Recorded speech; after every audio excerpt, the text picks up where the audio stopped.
Hola, ¿cómo están? Bueno, espero que muy bien. Vamos a dar comienzo entonces a esta cuarta clase en la que vamos a hablar de ecosistemas.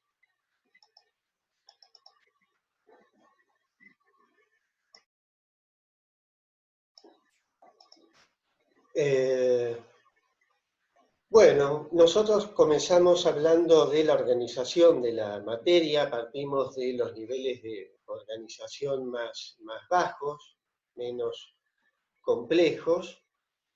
Y llegamos a los niveles de organizaciones superiores y llegamos incluso a hablar de la ecósfera, ¿no? A la cual definimos como un gran ecosistema, el ecosistema planetario, que contiene una infinidad de subecosistemas, ¿no es cierto?, con distintas características. Bueno, esta es una frase, digamos, promulgada en la cumbre de medio ambiente, la cumbre de la Tierra, que se dio en Río de Janeiro en el año 1992.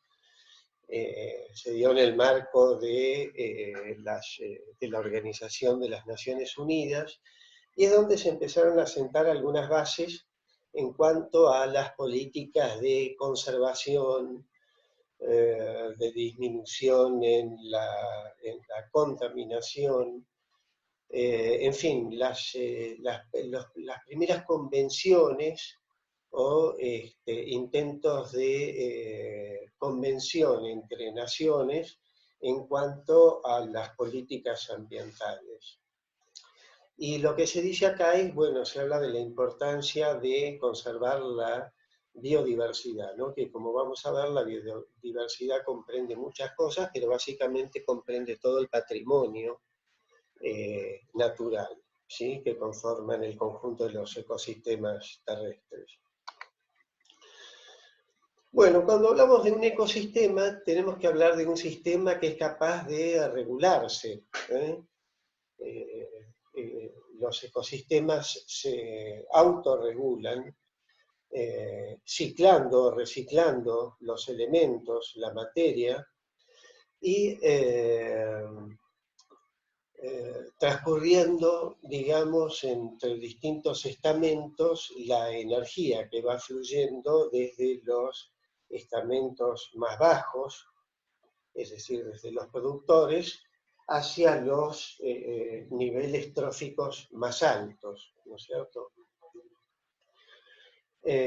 Por eso hablamos de los ecosistemas como sistemas que son capaces de mantener un equilibrio, que es un equilibrio dinámico, es decir, un equilibrio que es resiliente, es decir, este término resiliencia se refiere a la capacidad de un sistema de modificar algunos aspectos, modificar algunos parámetros, pero seguir existiendo, seguir existiendo dentro de cierto equilibrio.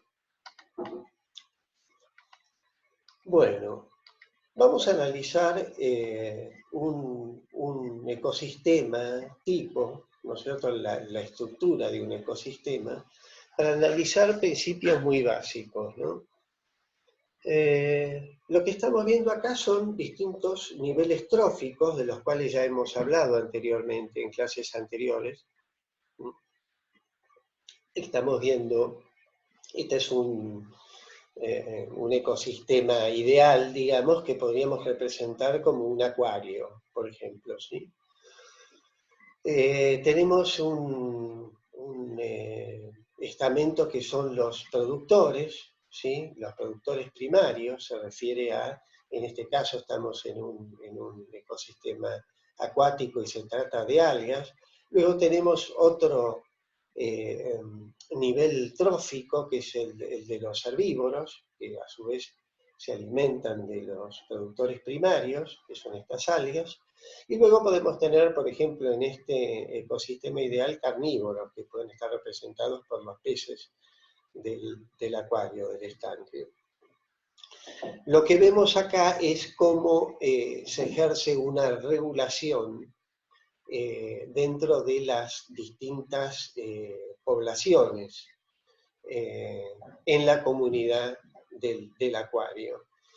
Lo que vemos es que si solo existieran, por ejemplo, productores primarios, bueno, habría un crecimiento exponencial, digamos, ¿no es cierto?, de estas algas, lo cual llevaría a una demanda muy importante por parte de ellas de los nutrientes y del oxígeno del acuario, que determinaría inviable cualquier otra, el equilibrio con cualquier otra población, ¿sí?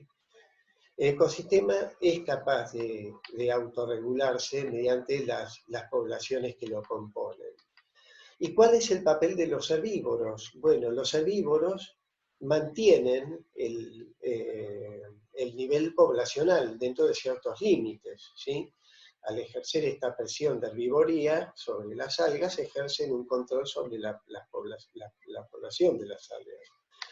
A su vez, producen un rejuvenecimiento, es decir, al consumir las algas maduras, producen o estimulan el rejuvenecimiento de la población de algas. Y su tasa de renovación, ¿sí? Bueno, y luego tenemos a los descomponedores, nivel trófico, que como ya habíamos visto anteriormente, lo que hace es tomar los restos orgánicos de los seres, de los organismos, ya sea de las heces de los organismos o de los organismos muertos, y descomponen esta materia orgánica llevándola nuevamente a materia inorgánica, ¿sí?, que queda a disposición nuevamente del ecosistema, cerrando un ciclo, ¿no? Entonces, lo que estamos viendo es cómo los distintos niveles tróficos, representados en este caso por productores, los consumidores primarios, que serían los herbívoros, y los consumidores secundarios, que son los carnívoros, ejercen, ¿sí?, unos sobre otros, las poblaciones de unos sobre otros, ejercen mutuamente, ¿sí?, o recíprocamente, un control de sus poblaciones. De esta manera vemos cómo las comunidades, es decir, los conjuntos de poblaciones de distintas especies en un ecosistema pueden estar interactuando unas con otras, generando una mutua regulación de sus poblaciones. Entonces, cuando hablamos de la autorregulación de la población, tenemos que tener en cuenta que las poblaciones, ¿sí?, de las distintas especies suelen crecer hasta cierto límite, ¿sí?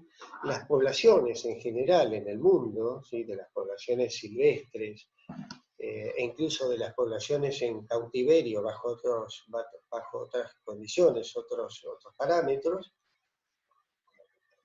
tienden a estabilizarse en un número.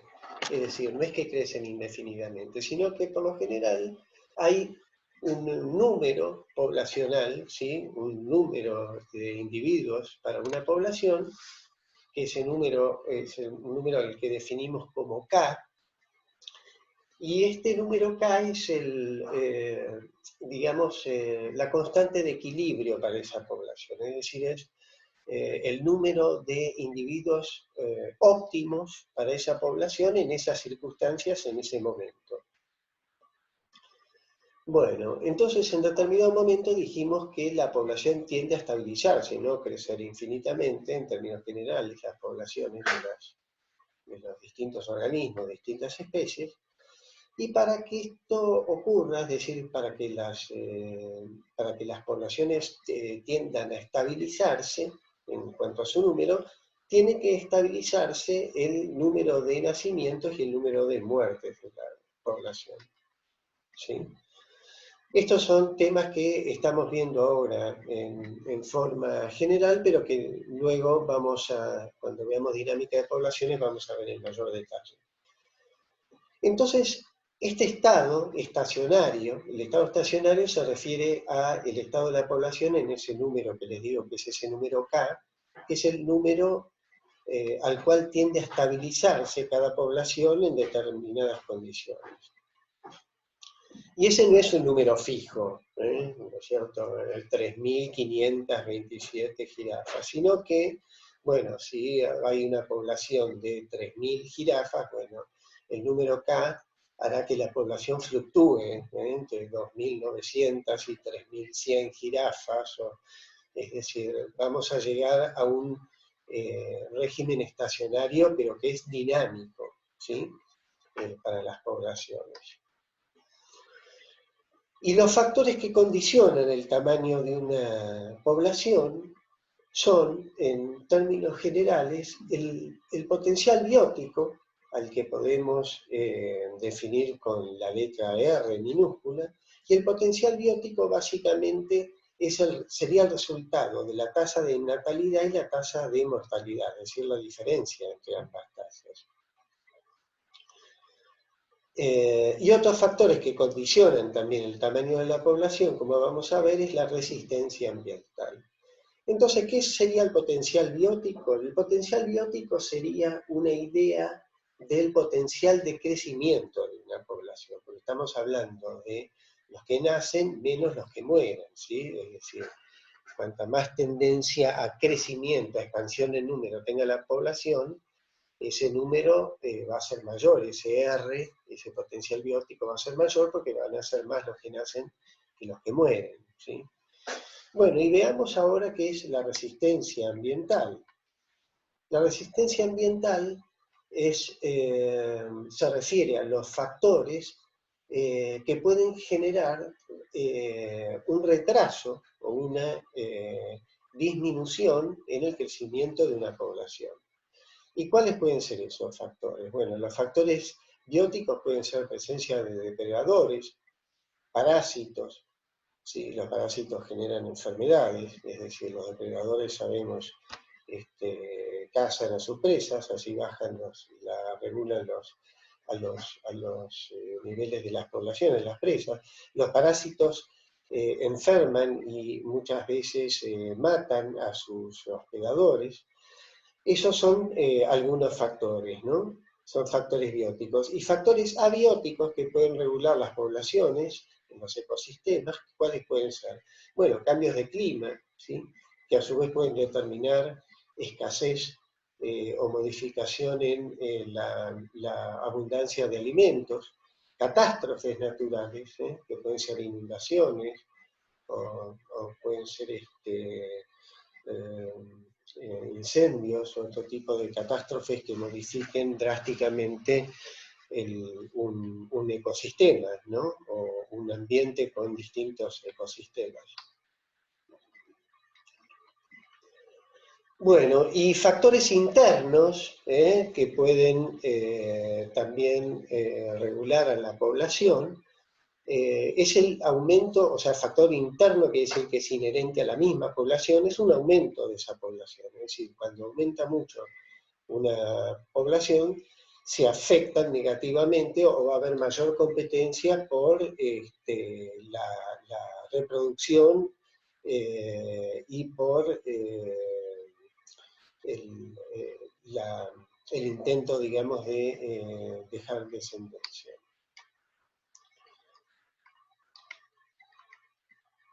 Bueno, estamos viendo un gráfico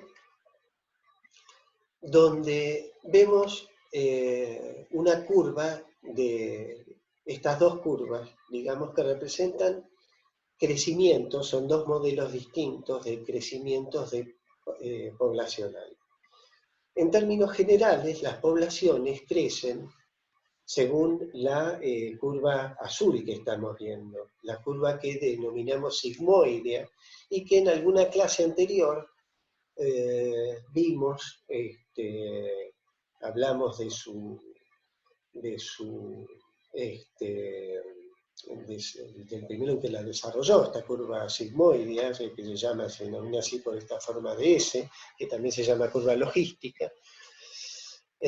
Bueno, y como vemos, vemos una etapa de crecimiento inicial que se hace más, se exacerba, digamos, hacia el centro y luego se estabiliza, ¿sí? Y se estabiliza en ese límite que llamamos, que habíamos definido antes, al que llamamos el número K, que es un número de individuos, ¿sí? Al que llamamos K, que es el número de individuos en el equilibrio, o es el número de individuos para el equilibrio de esa población en esas condiciones, en ese momento, ¿sí? Bueno, y lo que vemos es que si no hubiera ningún factor que se opusiera, digamos, al crecimiento de una población, el crecimiento teórico podríamos pensarlo como en la curva roja, ¿sí? Esa curva es una curva de tipo asintótico, que así se llama, eh, donde vemos que el crecimiento es, en determinado momento, es exponencial, ¿sí?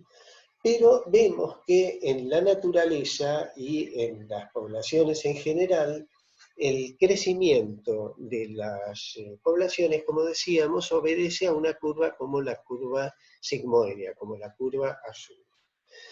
Y las poblaciones en los ecosistemas, en los distintos ecosistemas, tienden a estabilizarse, como dijimos, en este número K, en este número ideal, o del equilibrio para la población.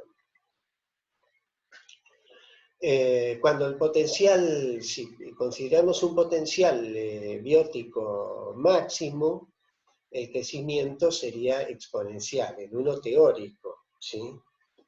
Evidentemente en uno teórico, donde no hubiera factores que alteraran, digamos, o que alteraran negativamente el crecimiento de la población, como los factores que enumeramos anteriormente.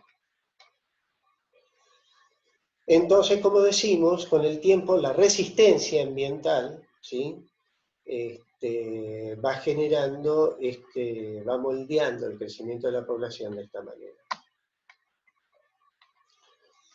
Y lo que vamos a ver ahora es de qué manera en los ecosistemas las distintas poblaciones de distintas especies tienen distintas estrategias de vida que podemos enmarcar en términos generales en dos grandes grupos, como vamos a ver, que son el grupo R y el grupo K. Como decía, las especies tienden a agruparse en dos grandes grupos con ciertas características en cuanto a sus, diríamos, distintas estrategias de vida, de supervivencia y de reproducción. Vamos a hablar de las especies que se encuentran dentro de la estrategia R. La estrategia R. Bueno, tienen un potencial biótico muy elevado. ¿Por qué? Porque tienen una tasa de natalidad muy alta. Es decir, las especies que siguen este tipo de estrategia, la estrategia R, tienen una elevada tasa de natalidad. Las crías son muchas, pero reciben muy poco cuidado. Tienen elevada tasa de mortalidad, o sea que de este elevado potencial biótico que deja mucha descendencia, son pocas las crías que sobreviven. ¿Y cuáles son poblaciones típicas de esta estrategia R de vida de las especies? Insectos, peces, conejos. Dentro de las plantas podemos hablar de las herbáceas, ¿sí? En términos generales, estos estrategas R, las especies de organismos que siguen la estrategia R, son organismos que están adaptados a vivir en ambientes muy cambiantes. sometidos a mucha presión ambiental. Entonces, por ejemplo, en el caso de los insectos, por ejemplo, en el caso de una araña o de un insecto, o también en el caso de los peces, estos pueden dejar cientos o cientos de miles de huevos, ¿no es cierto? Pero de estos cientos de miles de huevos, solo algunos, muy pocos, porque por la presión de predación de aquellos que se alimentan de estos huevos, o los insectos que son comidos ya en estado de larva, sin llegar a desarrollarse. Bueno, de todos estas alta tasa de natalidad que tienen los R estrategas, son pocos los que sobreviven en relación a tan alto número de tan alta apuesta en cuanto a la natalidad. En cambio, los estrategas K son lo contrario, son los organismos que están adaptados a ambientes que son estables. O sea que tienen una menor tasa de natalidad. Es decir, tienen menor cantidad de crías, pero estas crías o esta descendencia recibe más cuidado que el caso de los estrategas R, es decir, hay más energía dispuesta en el cuidado y más tiempo en el cuidado de las crías. Tienen menor tasa de natalidad, pero también tienen menor tasa de mortalidad. Es decir, en relación a las R, tienen ambas tasas más bajas. Y es el típico caso, los estrategas K, de mamíferos, de aves, de árboles, es decir, son especies adaptadas en términos generales a ambientes más estables en el tiempo. Bueno,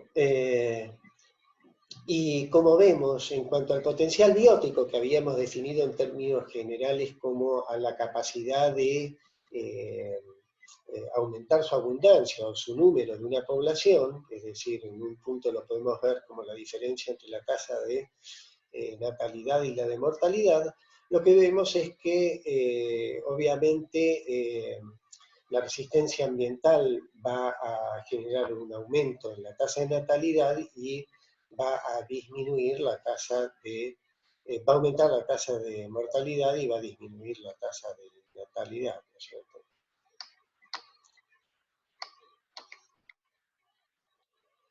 Bueno, y acá vemos esta curva, seguimos hablando de las distintas estrategias de vida que tienen las distintas especies en los ecosistemas.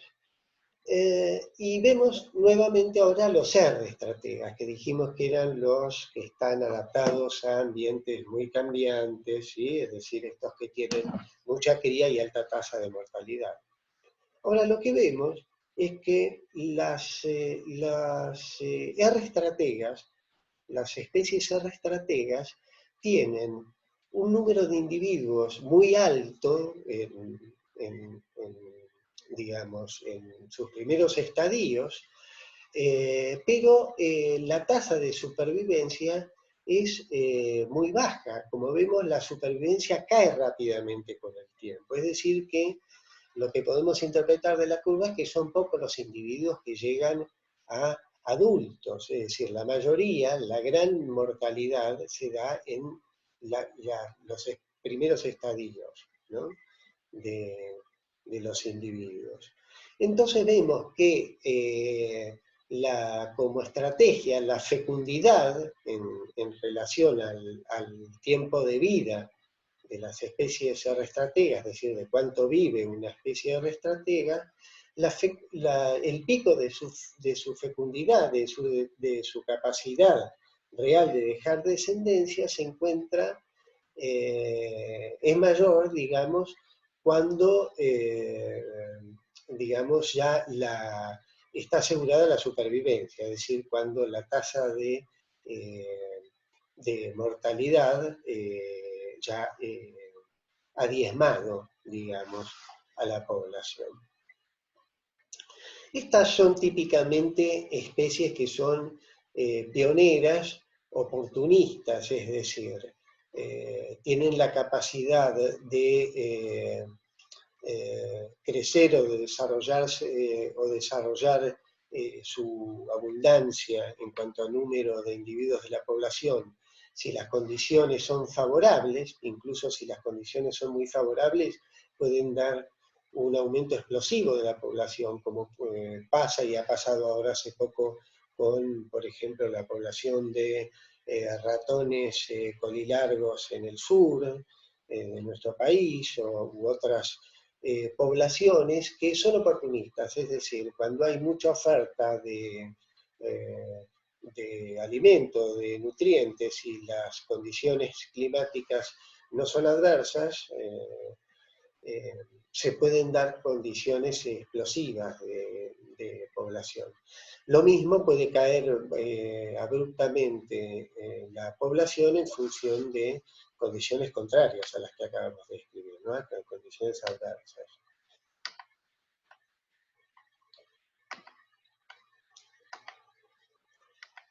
Y en cuanto a los K-estrategas, entonces, a diferencia de los R-estrategas que acabamos de ver,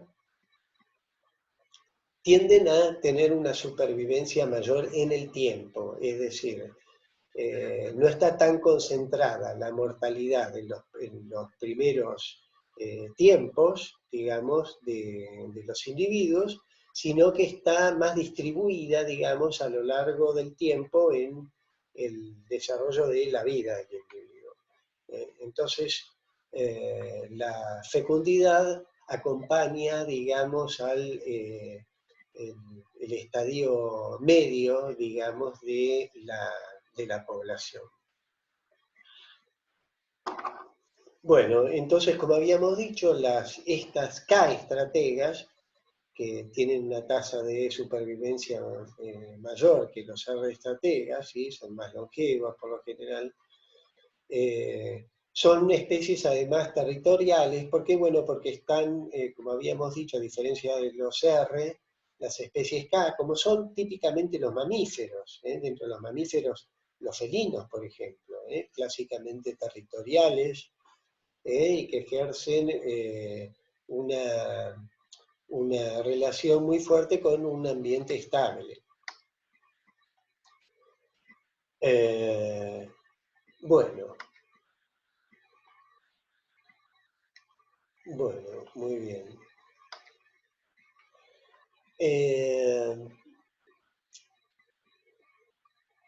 Bueno, en ciertas condiciones, el aumento de la resistencia ambiental puede cambiar, ¿no es cierto? Ya sea por cambios, que pueden ser cambios de tipo climático, ya sean catastróficos o no,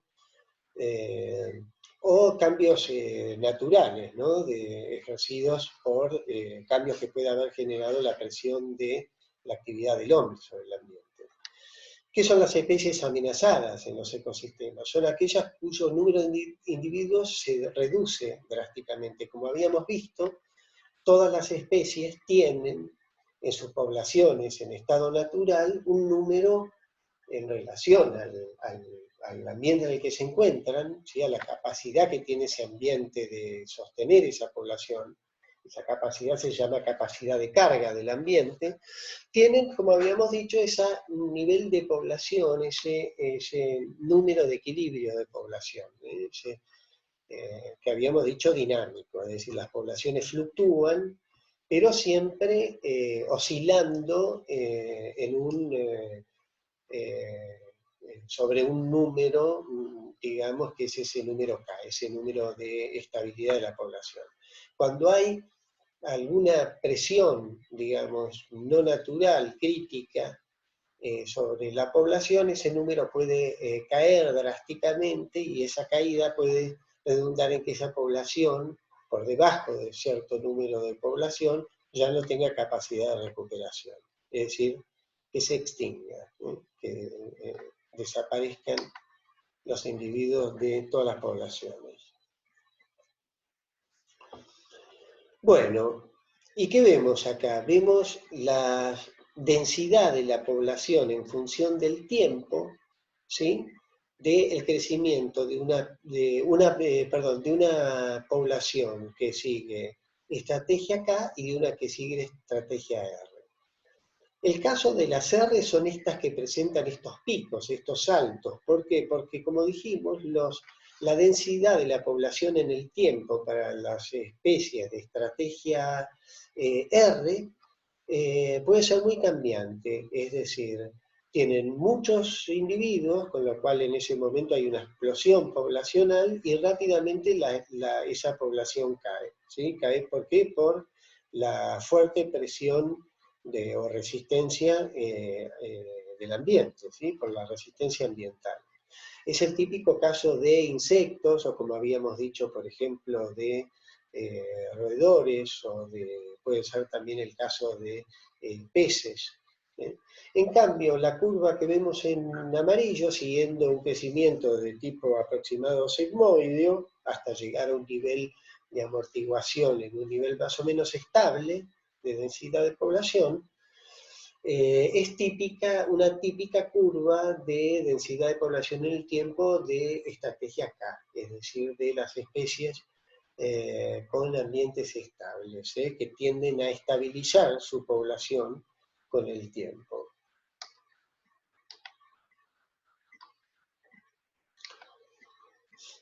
Bueno, y vamos a ver este término, un concepto, que es el de valencia ecológica. ¿Qué es la valencia ecológica? Es el intervalo de tolerancia que tiene una determinada especie respecto a un factor determinado del ambiente. Sabemos que un ecosistema, como ya definimos básicamente, es esta interacción entre biocenosis y biotopo, es decir, el conjunto de las poblaciones que generan las comunidades de los ecosistemas, y el ambiente físico, ¿sí? El ambiente físico y los factores físicos, ¿no? Estos factores físicos incluyen los factores no solo geográficos, sino también los climáticos, ¿no? Humedad, temperatura y demás. Entonces, la valencia ecológica se refiere a cuál es el intervalo o cuán amplio es el intervalo de tolerancia que tiene una determinada especie para un determinado factor limitante. Por ejemplo, podría ser para la luz. ¿Eh? Entonces, habrá especies que tienen una valencia ecológica mayor, una valencia ecológica menor, y esto hablará de una mayor plasticidad o menor plasticidad en cuanto a distintos factores para esa especie. Plasticidad quiero decir la capacidad de amoldarse a mayores cambios con respecto a esos factores, ¿no? Que pueden ser, como decía, temperatura, humedad, el pH, los nutrientes, ¿no es cierto?, de un determinado ambiente, en un determinado ecosistema. Cada especie se desarrolla dentro de unos determinados valores de estas valencias ecológicas. Es decir, son los límites de tolerancia de cada especie. Y esto va a determinar este conjunto, digamos, de esta caracterización de las especies según su valencia ecológica, va a hacer que unas u otras puedan ocupar distintos nichos en distintos hábitats. Ya habíamos definido un poco habíamos definido nicho y hábitat, ¿no? Como el lugar físico, y en el caso del nicho no solo eso, sino también todos los factores que hacen a toda la ecología, incluidos los factores de comportamiento, de características en cuanto a su nutrición y demás de cada especie. Entonces, lo que vemos acá es, bueno, que como, digamos, obviamente existirán zonas ópticas y zonas de tolerancia en cuanto a distintos factores para las distintas especies. Obviamente en una zona óptima vamos a obtener o un mayor crecimiento o una mayor densidad de población que en las zonas de tolerancia, de menor tolerancia, ¿no es cierto? Bueno, entonces habíamos dicho que, por ejemplo, los peces eran típicos, era una de las especies de peces, digamos, son típicamente R, por ejemplo, que ponen grandes cantidades de huevos, de los cuales muy pocos, aunque muchos, muy pocos de ellos en relación llegan, digamos, a individuos adultos. Y en un caso extremo de los R podemos señalar a los insectos, por ejemplo. Y luego tenemos a los K estrategas de tasa de natalidad baja y baja tasa de mortalidad, como es el típico caso de los mamíferos en general. Bueno, y el crecimiento de las especies, como dijimos, están supeditados a determinadas características, digamos, rangos de ciertos parámetros en el ambiente. Lo que habíamos definido antes como la valencia ecológica, ¿no es cierto? Entonces, podemos definir volviendo a este término, a las especies eurioicas y estenoicas. Estos dos términos a lo que hacen alusiones a la valencia ecológica. En un caso, las eurioicas presentan gran amplitud y es el caso contrario de las estenoicas, ¿no es cierto?, que son mucho más estrechos en su tolerancia para distintos factores, ¿sí?, su valencia ecológica. Entonces, lógicamente, las eurioicas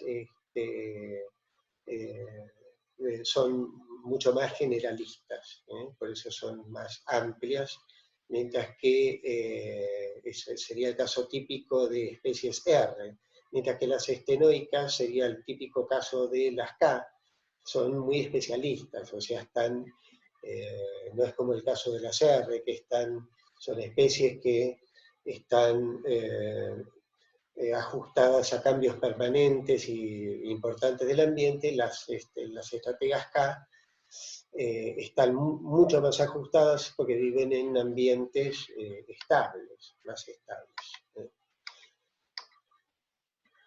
Bueno, entonces, así podemos definir también individuos especialistas y generalistas, ¿no? Los especialistas son aquellos que realmente están especializados, valga la redundancia, en cuanto a su nicho, en cuanto a lo que conforma su nutriente y todas sus necesidades que conforman su nicho ecológico, a elementos muy específicos, mientras que los generalistas, como el caso, por ejemplo, de un pequeño roedor, puede comer, tiene una dieta muy variada, ¿no es cierto?, desde pequeños insectos hasta semillas, mientras que el panda es un gran especialista que si no tiene sus hojas,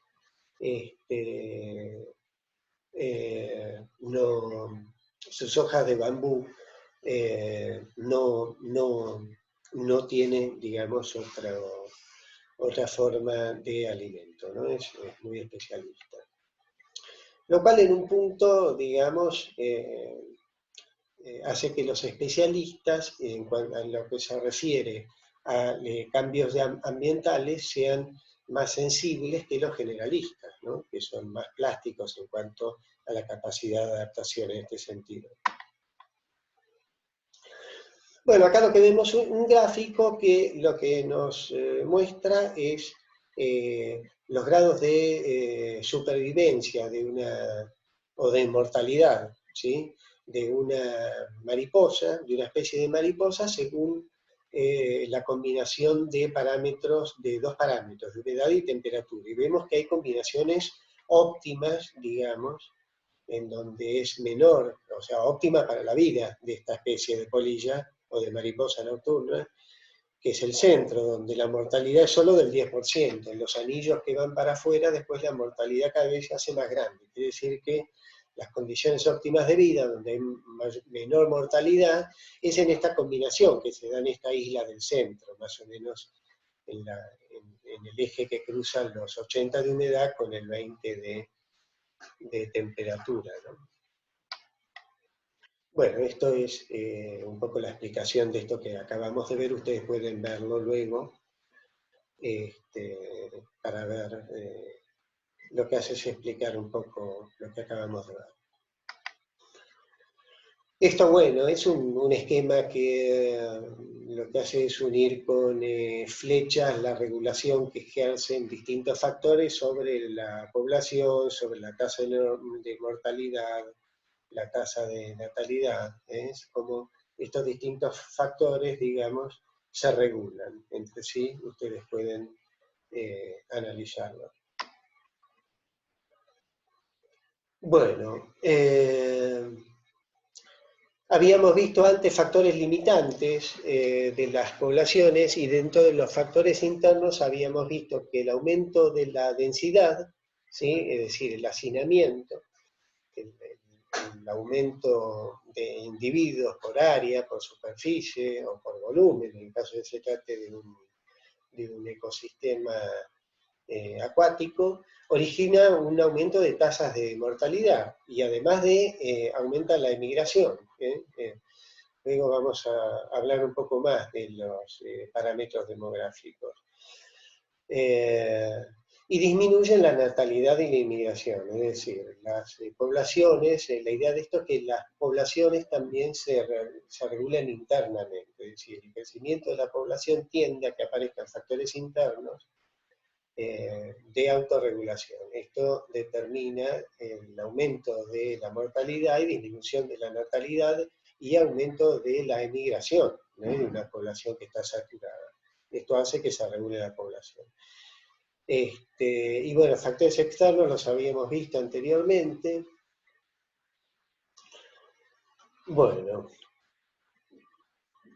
Bueno, y lo que vemos aquí también es que hay algunos efectos de nuestra especie, ¿no es cierto? Que en forma artificial condiciona, ¿no es cierto? Eso lo vamos a volver a ver más adelante, condiciona la densidad de algunas poblaciones, aumentando, digamos, las poblaciones de aquellas especies que les resultan viables, porque son económicamente viables, por ejemplo, ya sean para alimento o para otra aplicación, y atentando contra las poblaciones que son desplazadas o que no son de interés económico. Bueno, este es un caso que ustedes pueden leer luego, lo van a tener aquí, de cómo el efecto de la fumigación para detener la malaria en determinado momento genera toda una reacción en cadena en el ecosistema que afectó dramáticamente la composición de las especies en el ecosistema. Aquí tienen un gráfico que responde a ese texto, que como les digo, lo tienen aquí para que ustedes lo puedan ver. Es un ejemplo de cómo una modificación de la dinámica natural del ecosistema por parte del hombre puede producir una reacción en cadena determinando la modificación simultánea de una cadena, digamos, ¿no? O de una red trófica. Bueno, la bioacumulación es lo que hablábamos antes, esto de los efectos de la fumigación, nos da espacio para hablar de la bioacumulación. La bioacumulación es la acumulación en la fase viva de los ecosistemas, es decir, en los organismos mismos, de contaminantes de cualquier naturaleza, sustancias tóxicas que pueden ser acumuladas en distintos tejidos de los organismos, de los seres vivos.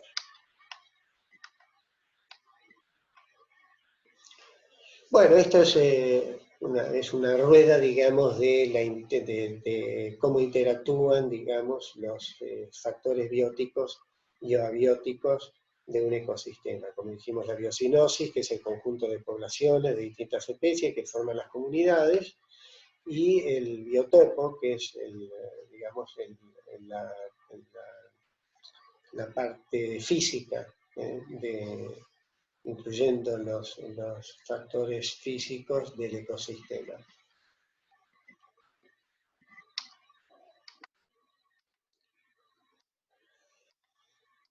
Bueno, y vamos a ver, vamos a empezar a ver, porque luego lo veremos también, seguramente lo retomaremos más adelante desde otro enfoque, pero vamos a ver algunos mecanismos de regulación de las poblaciones de los ecosistemas, ¿no? Por ejemplo, el modelo predador-presa, depredador-presa, ¿no es cierto? Los depredadores son aquellos que se alimentan de otros animales directamente, ¿no? Que consumen directamente los animales que cazan.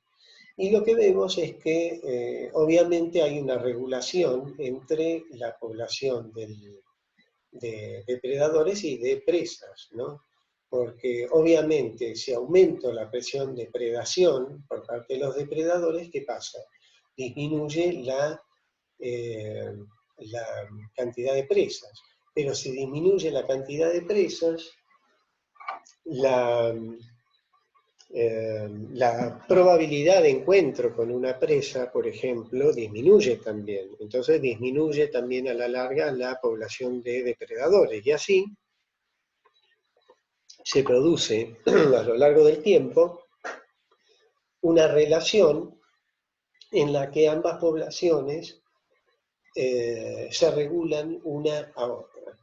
Entonces es lo que estamos viendo en este gráfico, donde vemos con línea punteada el depredador y con línea llena la presa, es decir, el número, la densidad de población, digamos, de depredador y de presa, y vemos cómo el aumento en uno, desfasado en un tiempo, repercute en el aumento de otro y viceversa, la disminución en la disminución de la población del otro.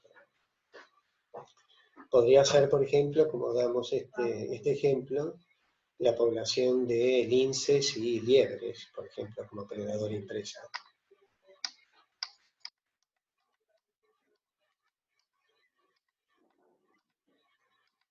Bueno,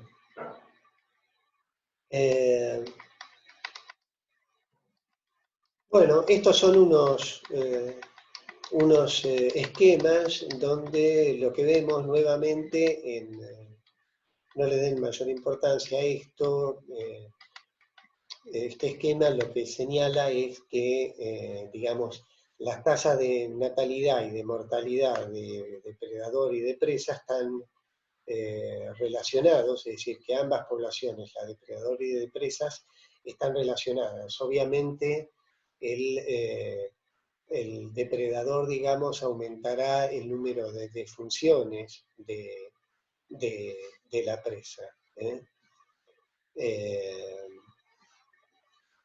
Bueno, y los encuentros, digamos, que es lo que determina en definitiva, cuántos encuentros haya entre depredador y presa va a ser el factor regulador, digamos, de la población de ambos, ¿no? Entonces, los encuentros van a determinar un aumento en la tasa de natalidad de depredadores, en definitiva, que van a poder aumentarse de las presas, y un aumento de la tasa de mortalidad de las presas, ¿no? Bueno, en definitiva, existe una regulación, que es lo importante, entre ambas poblaciones. Aquí lo que vemos nuevamente es un gráfico entre estos depredador y presa, y cómo van de alguna forma acompañándose las curvas de densidad de población del depredador y de la presa a lo largo del tiempo. Fíjense que las poblaciones están seguidas acá en muchas décadas,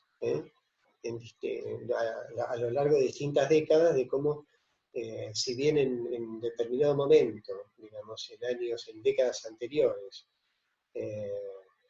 las poblaciones eran mayores las poblaciones de ambos, de depredador y de presa, y han ido bajando con el tiempo ambas poblaciones. Bueno, aquí también tenemos digamos, explicado en este gráfico cómo, por ejemplo, en relación a la población de alces y lobos, medidos la densidad de población a lo largo de distintas décadas, digamos, de distinto tiempo. Está explicado aquí arriba, si ustedes lo quieren leer, cómo se van, digamos, los pasos, cómo al aumentar una población disminuye la otra y cómo estos factores, digamos, van, lo que explicábamos, van regulando el crecimiento o el decrecimiento de una y otra población.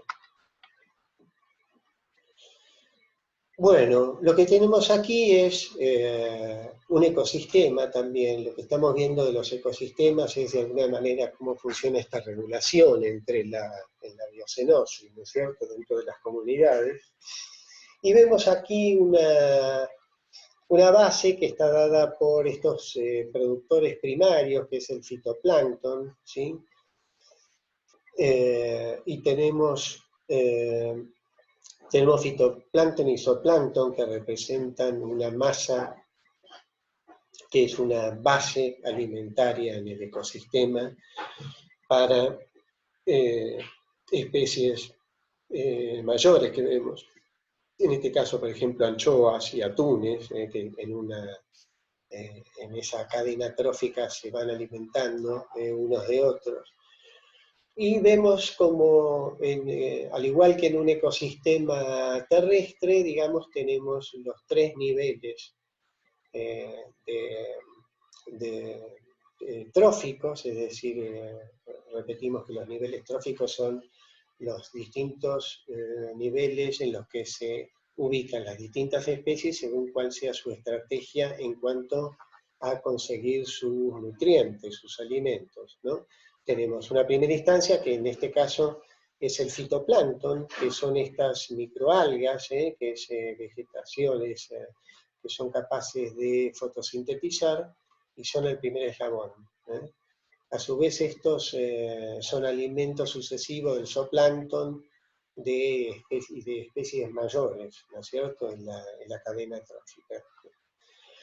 Y luego vemos también que existen descomponedores, bacterias en este caso, al igual que en los ecosistemas terrestres, que descomponen material orgánico, ya sea restos, heces o restos de descomposición de materia orgánica de los organismos, y devuelven esa materia orgánica en forma de minerales, de materia inorgánica, al ecosistema. Bueno, aquí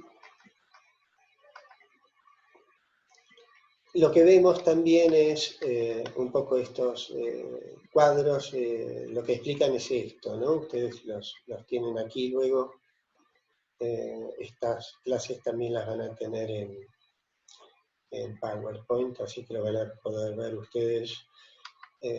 Básicamente lo que nos está diciendo esto es que si se pesca masivamente, por ejemplo, una de las especies, como en este caso las anchoas, los atunes, que es el nivel que sigue, el eslabón de la cadena que sigue, moriría, ¿no? Por no tener su dieta, ¿no es cierto? Y si se pescan los atunes, muchos los atunes, las anchoas crecerían hasta un nuevo límite, al no tener esa presión, ¿no es cierto?, que formaría parte de lo que hablábamos antes, como la resistencia ambiental en este caso, ¿no es cierto? Bueno, si esos atunes desaparecieran, crecería mucho, porque no existiría la regulación de esa población, crecería mucho esta población, la de las anchoas. Este, eh, y entonces, bueno, esto afectaría también al nivel anterior, que es el zooplancton. ¿Por qué? Porque esta gran población de anchoas consumiría mucho zooplancton y es decir, en definitiva, lo que estamos viendo es que nuevamente que cualquier intromisión, digamos, en el equilibrio natural de las poblaciones que se encuentran en una dinámica de equilibrio en un ecosistema, genera justamente un corrimiento de ese equilibrio. Va a generar una perturbación que puede desencadenar incluso en la pérdida de ese ecosistema, de ese ambiente.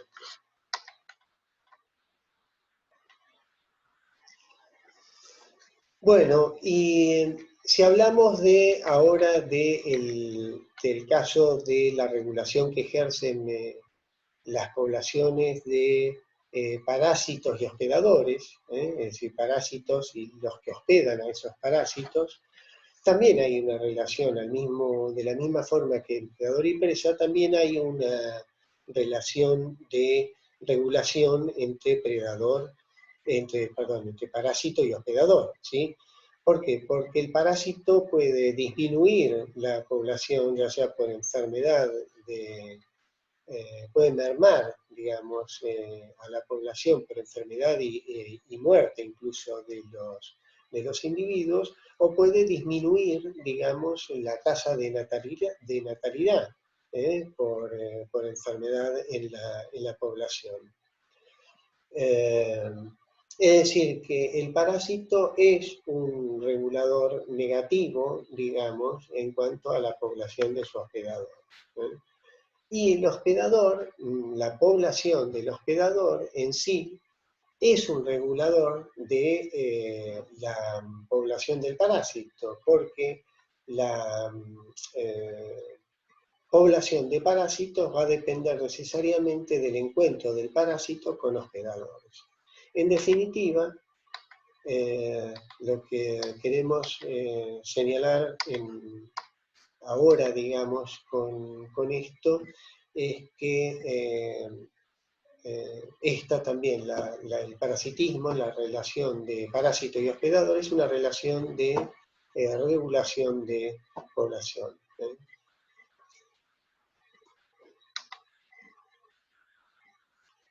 Bueno, existen otro tipo de relaciones entre distintas especies que pueden generar, digamos, o una situación neutra, es decir, que no haya, digamos, una afectación ni positiva ni negativa de una especie sobre la otra, en caso de que interactúen. Este es el caso de la unión que se da perdón, en este caso estamos hablando del caso de que haya una interacción en la que ninguna de las dos se perjudique ni se beneficie. Estamos hablando de un mutualismo, ¿sí? En el caso de la simbiosis, hablamos de una relación en la cual las especies que se relacionan tienen una íntima relación entre sí, es decir, ambas obtienen un beneficio importante por parte de la otra especie y generando de esta manera una relación muy íntima. Es como la relación que existe entre el hongo y el alga formando un líquen. El hongo, el alga da la humedad y el hongo aporta nutrientes al alga. Este sería un caso donde el encuentro, obviamente, de ambas especies genera efectos positivos en ambas poblaciones.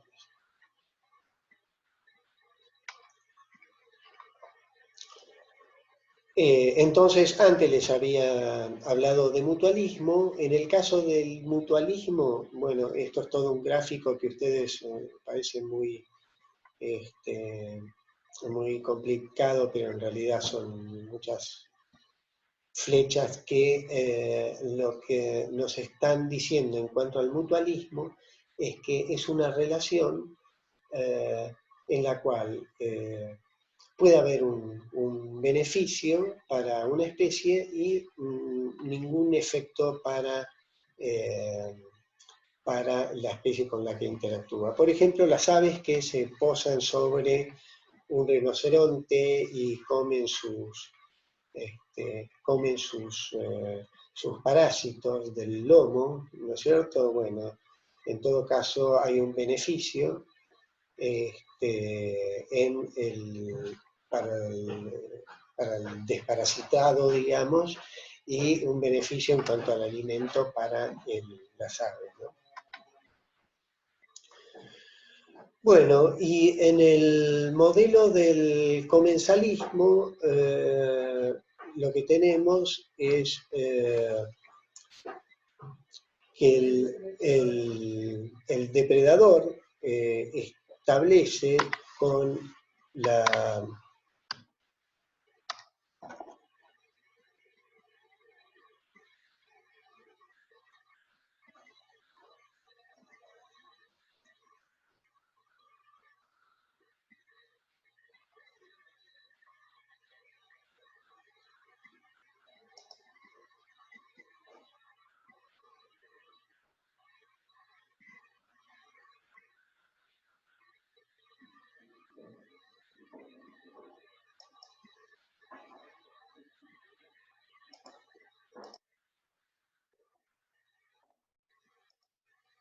Ay, la puta madre,